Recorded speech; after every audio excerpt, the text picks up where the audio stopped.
Tollywood star జంట విజయ్ దేవరకొండ రష్మిక మందన వివాహం ఎట్టకేలకు పూర్తి కావడంతో అభిమానుల్లో సంబరాలు మొదలయ్యాయి. కర్ణాటకలోని కొడుగు ప్రాంత సంప్రదాయం అయిన కొడవమంగళ పద్ధతిలో ఈ పెళ్లి జరిగినట్లు సమాచారం. ఈ వివాహం సాధారణ హిందూ పెళ్లిలా కాకుండా ఎంతో ప్రత్యేకంగా సాగింది.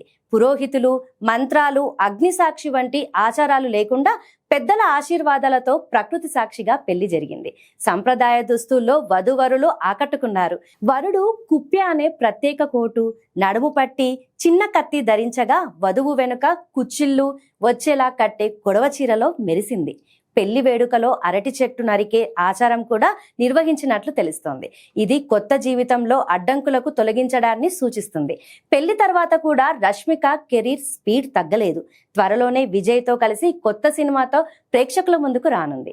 గతంలో వీరిద్దరి కాంబినేషన్లో వచ్చిన గీతా గోవిందం, డియర్ కామ్రేడ్ సినిమాలు భారీ విజయాలు సాధించగా ఇప్పుడు మరోసారి కలిసి నటించనున్న సినిమాపై భారీ అంచనాలు నెలకొన్నాయి. అదేవిధంగా పాన్ ఇండియా ప్రాజెక్టులు, భారీ ఫ్రాంచైజ్ ఇప్పటికే లైన్లో ఉన్నాయి. వ్యక్తిగత జీవితంలో కొత్త అధ్యాయం మొదలైనప్పటికీ కెరీర్లో మాత్రం ఇదే జోష్ కొనసాగిస్తోందని సినీ వర్గాలు చెబుతున్నాయి. అభిమానులు ఇప్పుడు ఈ కొత్త జంటను వెండితెరపై మళ్లీ చూడాలని ఆసక్తిగా ఎదురు చూస్తున్నారు.